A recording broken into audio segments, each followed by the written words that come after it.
자, 쿠냐 드디어 시즌 말쯤 다가오니까 괜찮은 소식들이 점점 뜨기 시작하죠. 현재 많이 가깝습니다. 로마노 이 양반이 히어리고 순을 띄웠습니다. 순. 또 히어리고 순 이지랄. 예전부터 종특이죠. 히어리고 익스펜디드 순, 히어리고 순. 그냥 온 다음에 오는 거지. 너무 사족을 많이 붙여. 뭐 어쨌건 로마노가 히어리고 순을 띄워서 한번 얼마나 쿠냐 협상이 진전되었는지 같이 좀 보자면, 로마노 독점, 쿠냐 투 맨유, 근접, 순, 개인 합의 마무리 단계 거의 완료, 근접의 거의 완료, 더블 순입니다.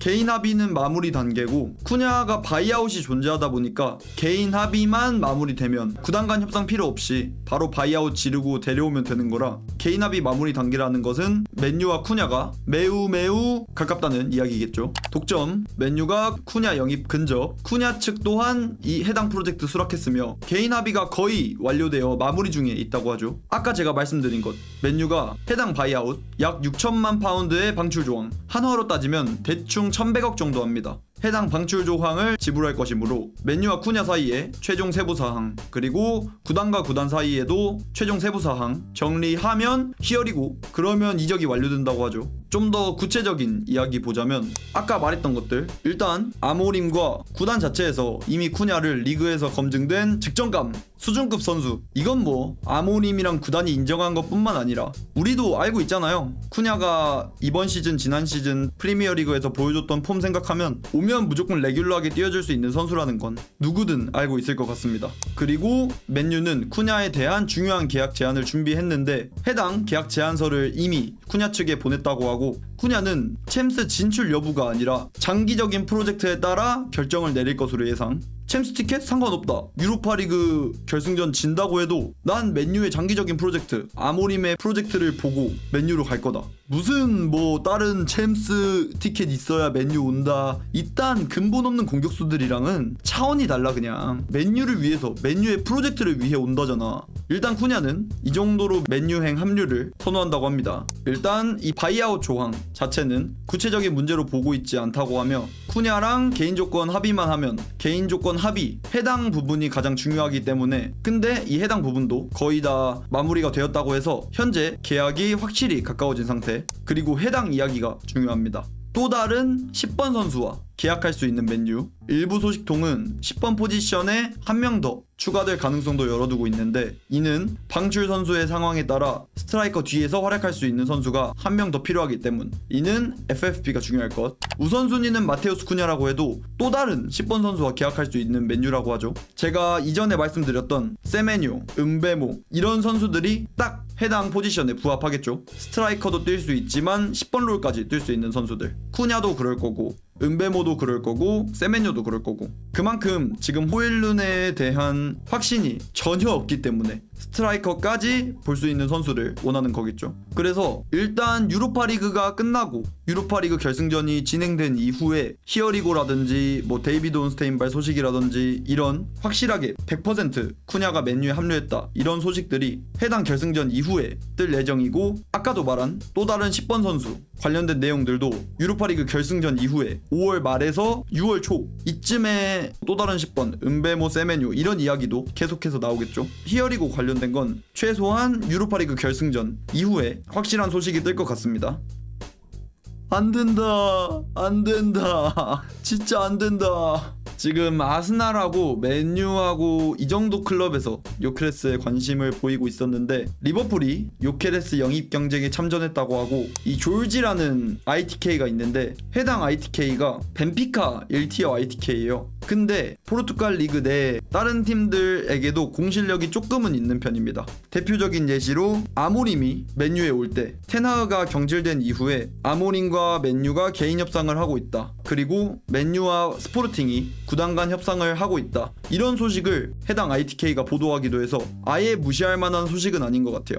어쨌건 이 졸지라는 ITK가 리버풀이 요케레스 영입 경쟁에 참전했다 뿐만 아니라 다른 글에서는 리버풀이 요케레스 하이제킹 엄청 갈망하고 있다, 이 정도로 글을 썼을 만큼 일단 해당 소식에 따르면 리버풀까지도 요케레스 영입 경쟁에 참전한 것 같습니다. 그리고 요케레스 관련해서 좀 더 구체적인 소식 봐보자면, 로마노, 맨유, 아스날, 많은 PL 클럽들 여전히 요케레스에 매우 관심. 올 여름 6,500만 유로라고 하는데 근데 한화로 따져봤을 때 딱 1000억 정도입니다. 쿠냐보다는 싸고 마테타보단 비싸고 딱 그 정도라고 생각하시면 될 것 같아요. 1000억의 총합 패키지로 영입 가능. 전문을 한번 봐보자면 요케레스는 이번 시즌 스포르팅을 무조건 떠날 것이라고 합니다. 거의 무조건 스포르팅을 떠나서 다른 클럽에 합류할 예정이라고 하죠. 근데 요케레스 바이아웃 조항이 원래 1억 유로였어요. 1억 유로. 근데 1억 유로가 아니라 6천만 유로, 6,500만 유로 이 정도의 이적을 할 수 있는데 거의 3분의 2 가격. 원래 뭐 1,500억이라 했다면 1,000억 정도의 이적이 가능한 건데 왜 그러는지 봤더니 이미 1년 전에 지난 시즌에 요케레스가 원래 떠나려고 했었는데 스포르팅이 요케레스한테 1년 더 잔류를 해달라고 했어요. 근데 요케레스는 해당 요청을 받아들였고 그렇기 때문에 신사협정으로 조금 더 요케레스가 이적을 하기 수월하게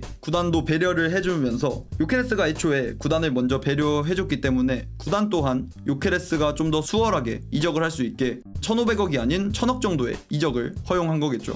프리미어리그가 여전히 요케레스의 가장 유력한 행선지라고 합니다. 맨유와 아스날을 포함한 많은 클럽들은 여전히 빅토르 요케레스에 매우 관심이 많다. 이걸 봤을 땐 프리미어리그 이적이 유력해 보이기도 하고 이전에 ITK랑 아까 로마노 소식들 종합해보자면 맨유, 아스날, 리버풀 뿐만 아니라 많은 클럽들이 요케레스를 노리고 있는 것 같은데 이게 타이밍이 좀 짜증나. 하필 맨유가 스트라이커를 또 영입해야 되는 현 시점에 스트라이커를 원하는 팀들이 너무 많습니다. 리버풀 지금 누네스를 방출시키고 새로운 공격수를 영입하길 원하죠. 근데 리버풀도 이삭을 계속 데리고 오고 싶어 했지만 뉴캐슬이 라폴세이를 질렀습니다. 그리고 아스날 하베르츠도 사실 스트라이커에 쓰려는 게 아니라 메짤라에 쓰려고 데려왔었잖아요. 그리고 전문 스트라이커가 특히 없기도 하고 제주스의 폼도 점점 안 좋아지고 있고 부상도 많고 해서 아스날도 정통 스트라이커가 전혀 없는 현재 뎁스기 때문에 스트라이커가 필요하고 맨유 2명을 데려왔는데 스트라이커 잔혹사가 언제 끝날지 모르겠어. 아니 그냥 따로 사족은 안 붙이겠습니다. 맨유는 심각하죠. 2명을 데리고 왔지만서도 아무도 팀에 적응하지 못한 그런 현 상황. 뭐 이 세 팀뿐만 아니라 첼시도 지금 스트라이커가 필요하고 그래서 첼시도 델랍, 셰슈코, 에키티케 이런 이야기가 나오는 거고 아스날도 요케레스뿐만 아니라 셰슈코 링크가 뜨기도 하고 맨유도 델랍, 요케레스, 마테타까지도 굳이 따지면 이 정도 링크가 뜨는 거고 그래서 스트라이커를 영입하고자 하는 팀이 너무 많아서 맨유가 과연 어떤 스트라이커를 데리고 올 수 있을지가 의문이에요. 심지어 해외로만 보더라도 바르셀로나도 지금 레반도프스키의 노세와 물론 요즘에 나이가 무색할 정도로 잘하시긴 하지만 어쨌건 엄청 최고 연장자잖아요. 그래서 바르셀로나도 스트라이커 영입을 원하고 하필 이번 시즌 끝나고 여름 이적 시장에 거의 모든 메가클럽들이 스트라이커 영입을 원하고 있는 상황이라 경쟁은 더 빡세질 것 같은데 일단 지금 이야기 나온 스트라이커 중에 가장 그래도 이야기가 많이 나온 건 델랍이에요. 그리고 그 다음 순위가 굳이 따지면 요케레스인데 델랍 제외하면 요케레스는 사실 아스날이랑 훨씬 가깝습니다. 아스날이랑 오히려 이적설이 훨씬 더 많이 뜨기도 했고 물론 아스날이 셰슈코도 동시에 노린다곤 하지만 일단 요케레스 자체는 맨유보다도 아스날에 더 가까운 상황이고요. 그리고 마테타 이야기가 있었긴 있었는데 한두 달 전에 이야기였고 요즘은 이야기가 팍 식었습니다. 근데 이 세 선수의 이적료를 대충 봐봤을 때 델랍 450억, 요케레스 1000억, 마테타 750억 이 정도예요. 근데 제가 개인적으로 생각하는 선수들의 실력 자체는 이 선수들의 툴이라든지 이런 건 빼고 말씀드릴게요. 델람, 마테타가 전혀 다른 툴이라고 저는 생각하는데 그런 거 없이 그냥 A급, B급 이런 선수를 급으로만 나눠본다면 실력 면에서는 델랍이 가장 떨어지고 좀 마테타가 오히려 현재 직전감으로 기용하기엔 델랍보다도 더 우위라고 생각해요. 그 다음이 요케레스. 근데 이런 급을 나눈 것과 별개로 가격은 딱 급대로죠. 어떻게 보면 요케레스 1000억, 마테타 750억, 델랍 450억. 근데 또 아셔야 되는 게 마테타랑 요케레스는 나이가 조금 있는 편이라 물론 많은 편은 절대 아니지만 델랍보다는 훨씬 더 나이가 많은 편이라 마테타가 97년생이고 요케레스가 98년생입니다. 근데 그에 비해서 델랍이 03년생이면 어쨌건 델랍은 영입했을 때 추후에 재판매까지도 가능하겠지만 마테타라든지 요케레스는 웬만하면 맨유에서 계속해서 써야만 하는 나이대라서 재판매는 좀 힘들어 보이죠. 그래서 일단 스트라이커 이야기가 계속해서 나오고 있는 상황이지만 지금까지 가장 맨유와 가까운 건 델랍, 그리고 요케레스랑 마테타는 유로파리그 결승전 이후에 좀 더 구체적인 소식들을 기다려 봐야 될 것 같아요. 지금 델랍에 좀 더 구체적인 소식이 안 나오는 게 첼시라든지 그런 경쟁팀들이 많은 것도 이유 중 하나겠지만 맨유가 유로파리그 가능성이 남았다 보니까 만약에 챔스 나간다고 하면 요케레스 진짜 1000억 주고 눌러버릴 수도 있는 거고 해서 그래서 델랍 이야기가 확실하게 안 나오고 있는 것 같기도 해요. 오시멘은 전혀 가능성 없습니다. 오시멘은 여러분 주급을 8억을 요구했어요. 8억. 이미 이전의 케이스에 첼시가 오시멘한테 오퍼를 했었는데 그때 당시에 8억을 요구했습니다. 아마 오시멘이 지금과 같은 스탠스를 계속 유지한다면 사우디로 그냥 가실 것 같은 그런 상황인 것 같고 맨유랑도 링크가 지금 아예 없어요. 그래서 오시멘은 아예 제쳐두고 보셔야 되고 근데 사실 요케레스도 지금 요구 주급이 대충 5억 정도입니다. 대충 맨유의 주급 급간으로 봤을 땐 더리우트보다 위고 브루노보다 아래입니다. 물론 제가 개인적으로 생각하는 요케레스는 이적료 1000억 주고 주급 5억 주고서라도 무조건 데려와야 하는 영입이라고 생각하지만 이게 맨유 구단에서 영입할지가 의문부호인 게 작년에 보드진이 바뀌고 영입 기조를 봤을 때 어쨌건 나이가 어리고 그리고 주급 체계를 안정화시킬 수 있을 만한 영입을 하는 그런 영입 기조를 현재 보드진이 가지고 있기 때문에 근데 요케레스는 그와 반대되긴 해요. 나이도 조금 있을 뿐더러 주급 요구액도 많고 물론 저는 그런 거 다 무시하고 그냥 데려와야 된다 생각하는데 어쨌건 보드진이 영입할지가 의문부호죠. 그래서 지금 오히려 어리고 주급 요구 금액도 적절하고 이적료도 적은 델랍에 지금 맨유가 계속해서 관심을 보이는 것도 있는 것 같고 그런 맨유 보드진의 영입 기조가 있기 때문에 그래서 델랍을 좀 더 관심 두는 것 같기도 하고 그런데 더 자세한 소식들은 유로파리그 결승 이후에 나오겠지만 지금까지 알 수 있는 건 마테타 이적설이 생각보다 식어버렸다. 그리고 요케레스는 맨유도 꽤 관심이 있지만 아스날과 오히려 가깝다. 그리고 맨유가 지금 스트라이커 영입 매물 중에 그나마 지금까지 가장 가능성이 있는 건 델랍이다. 이 정도로 알고 계시면 될 것 같습니다. 잘 가라. 그래도 진짜 데려왔으면 좋겠다고 생각한 영입이었는데 이 선수의 툴이 맨유와 안 맞고 아모림 볼에 안 맞다고 해도 가성비라든지 뎁스 측면에서 봤을 때 제가 항상 영입해야 된다 주장했던 선수인데 고향으로 합류했죠. 마테오 모레토발 소식이고요. 레알 마드리드 알바로 카레라스, 이게 알바로 페르난데스입니다. 어쨌건 알바로 측과 구두 합의 매우 근접 6년 계약이라고 하는데 사실 또 이 소식에 아쉽지만서도 웃을 수 있는 이유가 있습니다. 우마이 달다 달아. 현재 레알 마드리드 가는 예상 이적료는 대충 4천만 유로에서 5천만 유로 사이인데 약 700억 정도입니다. 세론을 따져봤을 때 대충 맨유에게 떨어지는 이적료는 최소 200억 이상. 아직 벤피카와 레알 마드리드 간 협상이 덜 끝났기 때문에 이건 조금 더 지켜봐야겠지만 최소 200억 이상, 최대로 가면 뭐 300억 그 이상도 되겠죠. 어쨌건 대충 200~300억 정도라고 생각하시면 될 것 같습니다. 그래도 고무적이긴 한데 제가 항상 말했던 알바로를 데려와야 하는 이유, 일단 맨유 영입 포지션 봤을 때 스트라이커, 2선, 3선 그리고 센터백 이렇게 4명의 선수를 우선적으로 영입한다고 해요. 이걸 봤을 땐 윙백이 없잖아요. 윙백 이야기가 전혀 없고 우윙백은 아까 말씀드렸듯 그나마 디알로를 우윙백 주전으로 쓴다고 하면 디알로 달로 이런 느낌으로 어느 정도 뎁스가 해결은 되는데 왼쪽 윙백 봤을 때 심각하거든요. 현재 맨유 왼쪽 윙백 뎁스가 보르구 끝입니다. 끝났어요. 끝. 진짜 굳이 따지면 루크쇼고 근데 루크쇼도 스토퍼가 정배라고 봐야 돼서 완전 주전으로 믿고 가기엔 힘들고 아마스도 뎁스 멤버로도 보면 안 돼요. 그 선수는 07년생인데 뎁스 멤버로 절대 보면 안 되고 치도오비도 여러분 뎁스 멤버로 생각 안 하시잖아요. 그런 것처럼 아마스도 똑같습니다. 뎁스 멤버로 생각하면 안 돼서 이 두 선수가 끝인데 심지어 루크쇼는 빼고 봐도 무방하죠. 루크쇼는 좌스토퍼라고 보면 도르구가 끝입니다. 근데 이런 거 봤을 때 좌윙백 영입설도 전혀 없죠. 찌라시 자체도 안 나옵니다. 디에고 레온 이 선수도 07년생이란 말이에요. 지금 파라과이 청소년 대표팀에서 괜찮은 모습 보여주기도 했고 지금 파라과이 일부 리그에서 뛰고 있다고 해도 07년생의 어린 선수가 헤리 아마스랑 동갑인 이런 선수가 맨유에서 바로 뎁스 멤버로 뛴다? 이거는 회의적일 수밖에 없는 입장이라 레온도 일단 아마스랑 비슷하게 그냥 유스 멤버 정도로 유스에서 종종 컵 경기에 쓰는 정도로만 생각해야 될 것 같아요. 왼쪽 데려와 제발. 여기도 급한 것 같아요 제 생각엔. 미드필더 센터백만큼이나 급한 게 전 왼쪽이라 생각하는데 무슨 생각인지 모르겠어요. 알바로 페르난데스 바이백 옵션도 있긴 해서 맨유가 데려올 땐 150억이면 데려올 수 있어요. 근데 알바로 페르난데스 지금 왼쪽 풀백으로 벤피카에서 완전 리그 베스트급으로 잘하고 있거든요. 보여드리면 자, 알바로 이번 시즌 리그에서만 29경기 선발에 출전 시간 거의 2650분. 물론 품무 평점은 믿을 게 못 되지만 대충 색깔 놀이 정도로 봐보시면 자, 이 정도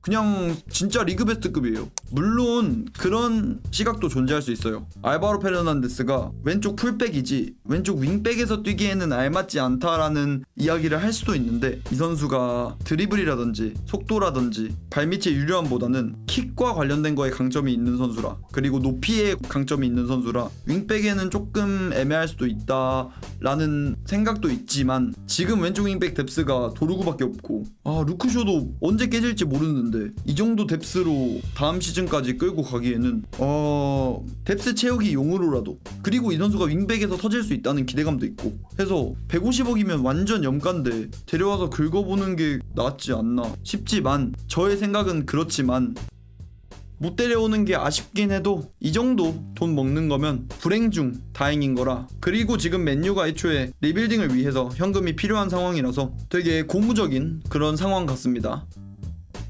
알프레도 페둘라발 소식인데, 공실력이 엄청 높진 않지만 이탈리아에서 그래도 어느 정도 공실력이 있는 편이라서 그래도 읽어볼 만한 소식이라 가져왔고, 맨유 에데르송과 새로운 접촉, 유로파리그 결승전 이후에는 더 많은 접촉이 있을 예정. 그리고 예상 이적료는 6천만 유로, 한화 약 1,000억, 요케레스랑 거의 비슷한 이적료죠. 에데르송은 계속해서 이야기가 어느 정도는 나왔었기 때문에 한 번 더 오랜만에 소식이 나온 김에 가져왔고, 일단 에데르송 이적설 같은 경우엔 맨유가 레귤러하게 뛰어줄 수 있는 주전 미드필더를 이번 여름 이적 시장에 무조건 영입할 거기 때문에 이런 A급 매물들하고 계속해서 링크가 뜨는 거겠죠. 근데 사실 에데르송 오면 좋긴 한데, 이 선수도 전 진짜 고평가하는 선수 중 한 명이고, 지금 맨유로 올 수 있는 선수들 중에 완전 A급이라고 생각하지만 사실 이적료 1,000억이다. 그리고 더 중요한 게 이 선수가 8번 롤이다. 이런 걸 봤을 땐 확실히 완전 구미가 당기는 영입까진 아니긴 해요. 오면 좋겠다만 뭔가 조금의 의문부호가 남는 그런 느낌이라서, 제가 물음표를 던지는 이유는 에데르송이 8번 롤이라는 게 가장 중요한 이유인 것 같아요. 사실 맨유는 8번 롤이 아니라 6번 롤을 더 사와야 되는 뎁스이긴 해요.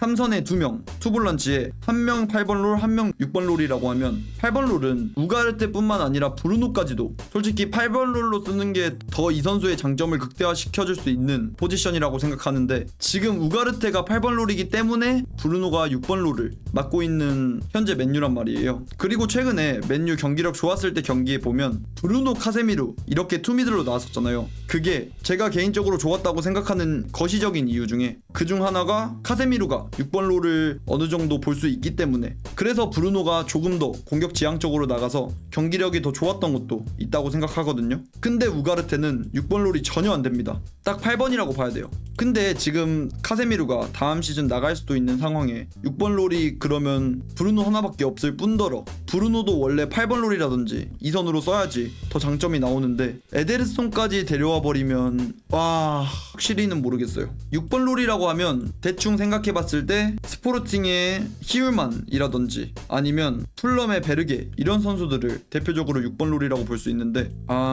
에데르송이 우가르테 상위 호환이라고 보시면 되는데, 에데르송도 발밑이 우가르테보다 좋다 이 정도지 유려한 편은 절대 아닙니다. 그리고 전진성이 확실히 있지만 이 선수가 확실하게 3백을 보호할 수 있을 만한 6번 롤을 설 수 있나? 로 봤을 땐 해당 부분에선 확실하게 증명을 못했기도 하고, 애초에 지금 8번 롤에서 완전 날아다니고 있는 선수인데 이런 선수를 6번 롤로 쓰기에도 이 선수의 장점을 아예 죽여버리는 그런 기용법이라, 일단 지금 맨유가 주전 미드필더를 영입하는 건 무조건 100%인 상황인데 미드필더 링크가 에데르송밖에 안 나오다 보니까 그래서 조금 더 아쉽기도 한 것 같아요. 저도 히울만이 완전 베스트라고 생각해요. 근데 히얼만도 요구 금액이 꽤 높기도 하고 또 이적설도 전혀 안 뜨고 있기도 하고 어쨌건 미드필더 소식도 에데르송뿐만 아니라 유로파리그 결승전 이후에는 더 많은 미드필더 명단들이 뜰 거고 뜨길 희망하면서 조금 더 지켜봐야 될 것 같아요. 물론 에데르송이 앞서 말씀드렸다시피 전 완전 A급이라 생각하고 괜찮은 영입이라고 생각하지만 우가르테도 1000억 넘게 주고 사왔는데 뭔가 에데르송까지 1000억 주고 사오면 그 자리에 똑같은 롤로 두 명의 선수에게 1000억을 지르는 꼴이다 보니까 뭔가 효율적으로 봤을 때 금액 효율성이 안 나올 것 같아서 그래서 조금의 걱정거리가 있긴 합니다. 유로파리그 이전에 이적 시장 이야기들 잠깐 모아봤는데 중간에 계속해서 말씀드렸다시피 더 구체적인 소식들은 유로파 결승 이후에 5월 말에서 6월 초 그리고 시즌 끝나고 6월 초 중순 말 점점 갈수록 더 구체적인 소식 나올 예정이라 해당 소식들 함께 팔로우하면서 맨유 다음 이적 시장 예측해 보시면 좋을 것 같습니다. Yeah, all day and all night we'd stay up, it felt so right. We were so young, we were so dumb.